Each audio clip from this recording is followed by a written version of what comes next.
Howdy folks, Laxo here. And today we are going to be doing a quick, we're going to be checking out my account really quickly here. And we are going to be going over the summertime event. So, let's have some fun, let's get into it. Once again, timestamps are below if you want to move around. If not, let's hop into it here.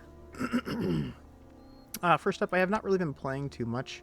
Geen actually logged in and did everything for me because I haven't been able to do anything for the last couple days. So my rebate's already come and gone. Geen was able to log in and do everything for me, so that's all taken care of. Next up, let's just review the event real quick, actually, while we're here. Alright, so start off with a little bit of gold, gifts, blue bags.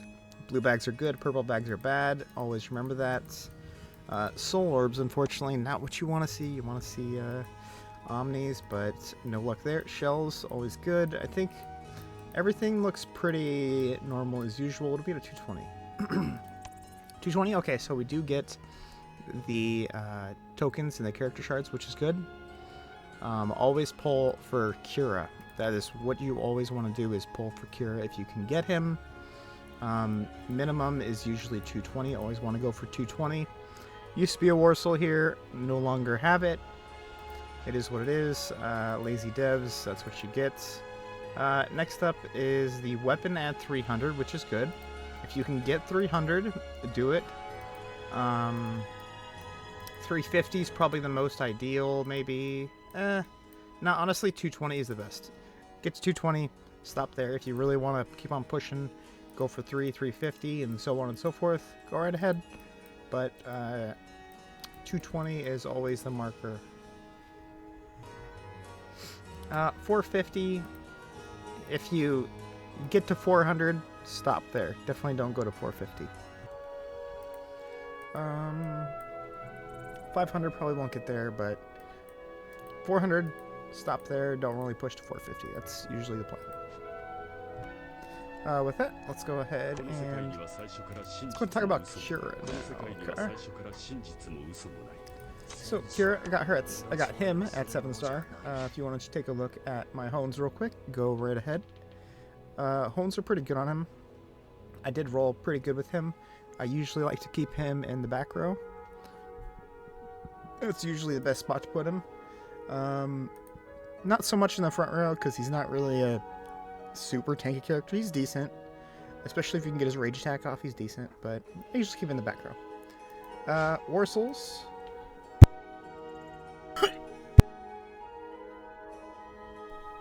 As far as War Souls go, I like to use like armor on him or something like that. That's usually what I go with here, so you know, just give him a little more tanky War Souls to work with.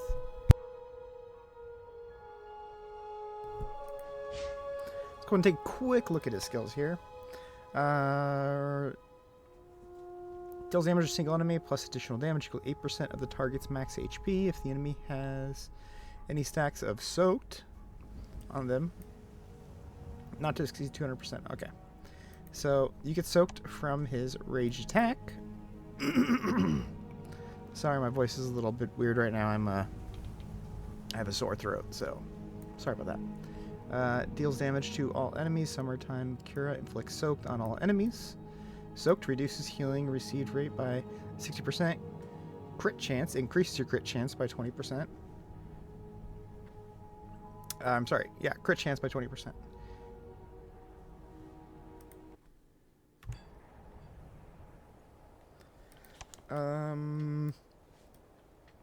Yep. And then let's take a look at his passive. Summertime Cure has increased crit chance. Crit chance is increased by 15.84%. Usually you want to try and get all characters 4-star because their passive ability is usually pretty good. When being attacked, if the enemy is soaked, Kira takes 50% damage or reduced damage. And that is where I said if you can get his ult off, or I'm sorry, his rage attack off early, that's where it comes in good because all damage taken is reduced by 50%. When Kira's on the battlefield, every enemy Every time an ally deals damage greater than 10% of a soaked enemy's max HP, Summertime Cure recovers 50 rage. It's not amazing, but it's a nice little bit of extra rage on top. If you ever see Cure at like 99% rage, and then you hit him with another character, and then Cure rages, that's the reason why. I've seen it happen a couple times. It does happen, not super often, but it does happen every now and then. Cure can recover up to 300 rage in a single round this way. Alright, with that, you know what? Let's go ahead and take a super quick look here at Gin and Rangiku as well. So Gin is usually another character that you really want to get immediately. As far as War Souls go, anything pretty much damagey or supporty is pretty good with Gin.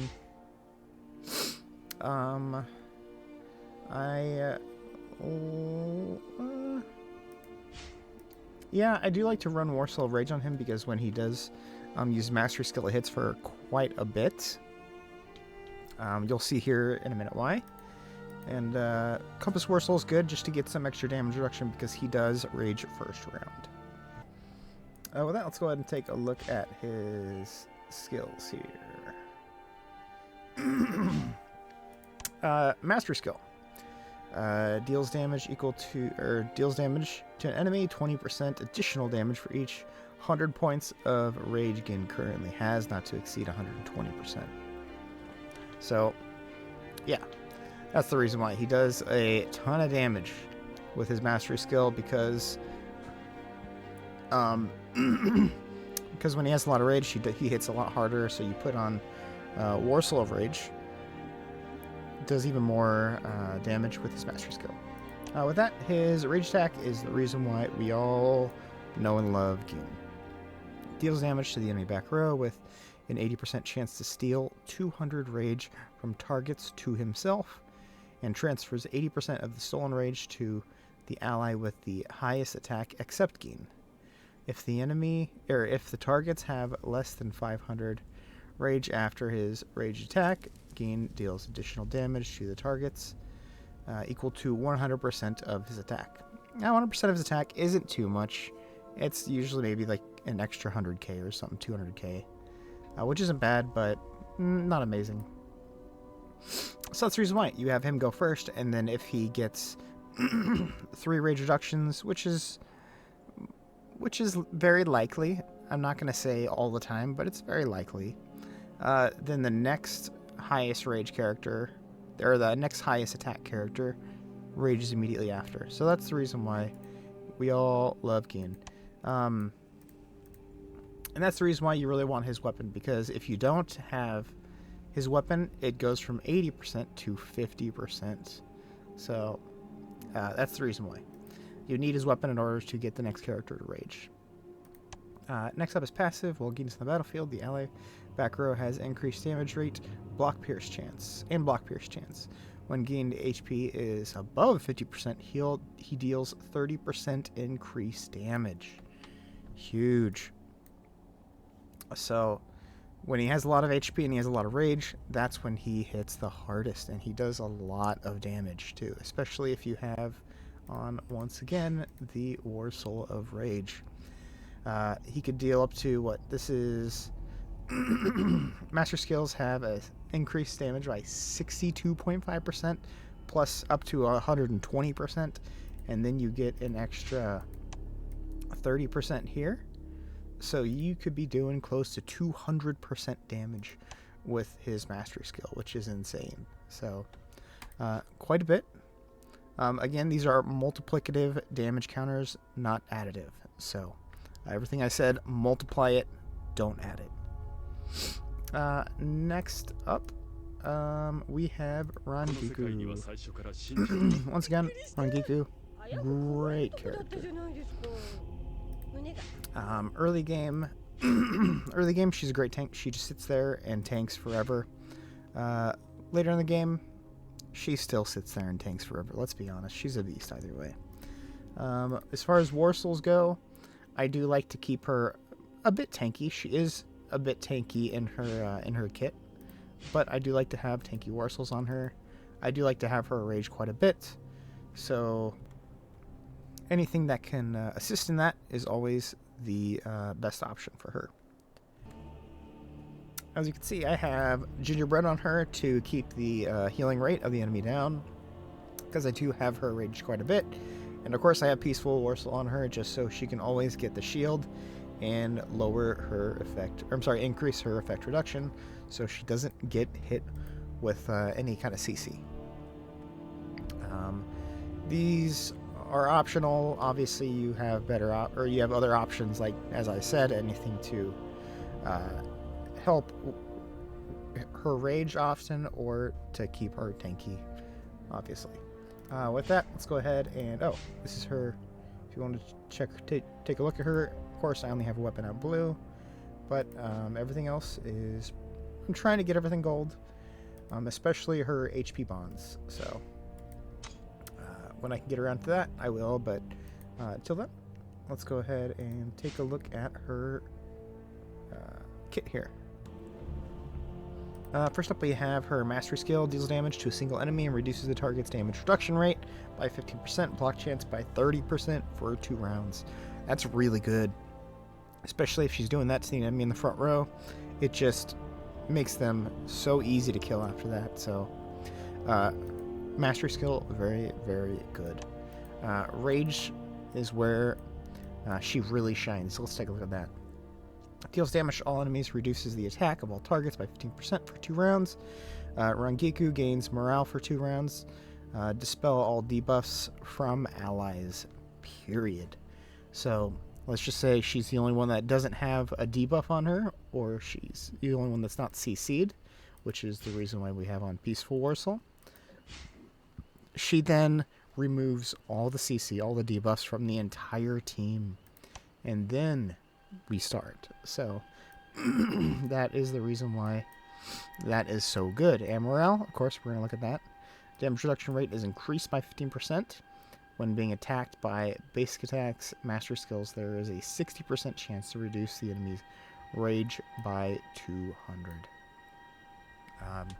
Once again, very, very good, especially if the enemy team is attacking a lot, or her a lot, then it's a really good chance that it's just going to remove the enemy's rage. It'd be really cool if it said, gives the rage to her. That would be super cool. But then she would be just absolutely broken and not just really good. Next up, let's take a look at her passive. Damage reduction rate is increased, as we can see, by 15.84%. When Rangiku is attacked, if her HP is lower than the attacker's, she takes 40% reduced damage. Rangiku gains 1 point of energy for each basic attack. After she sustains she sustains to a maximum of 6 points. At the end of each round, Rangiku recovers 80 rage and regenerates 5% of her max HP for each point of energy. All energy is removed. So, she gets attacked a lot. She doesn't take very much damage at all from it, and then she recovers all of her rage and her HP from being attacked, and then she removes all the debuffs and CC from your team, all while lowering the rage of the enemy's team every time she gets attacked. That is the reason why she is insane, and pretty much any team that you can fit her on is a good team. So if you get her, make sure you get a 4-star minimum if you can.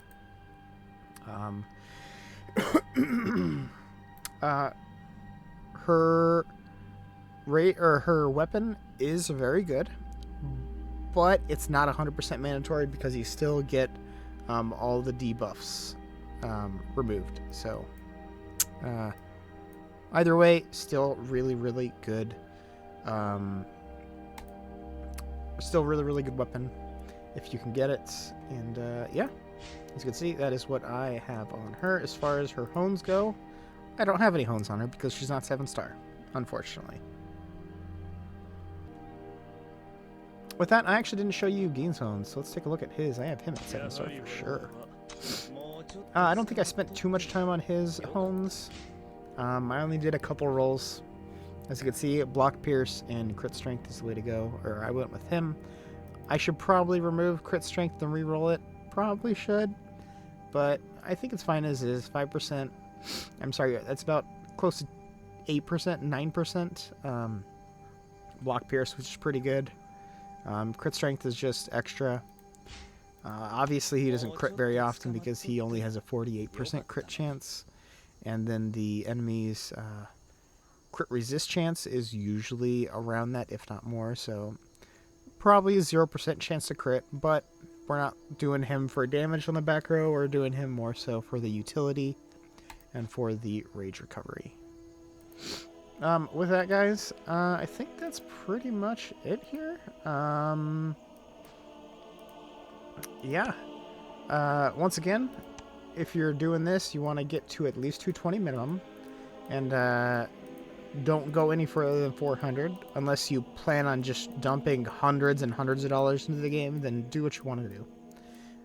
But 350 is good, 400 is good, 450 is no good. So if you're spending a good amount, stop at 400.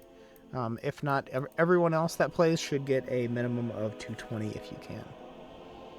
Kira, great character. I always suggest getting him. Weapon, 100% must, so get that. And with that, next video I will be going over the exchange shop. So look forward to the next video here, probably tomorrow or the next day I will put out, and I will go over the summertime shop. With that, guys, let's gonna wrap this one up. Enjoy this content, the like, subscribe button. I should be, again, have another video come out tomorrow. Not late. I don't really want to do it later on today, so the same for tomorrow. And then my schedule should be clearing up a bit here, so I should be able to make videos a little more often here and going into the future. But everything is always up in the air. So till then, guys, I'll catch you all next time. Peace. Peace.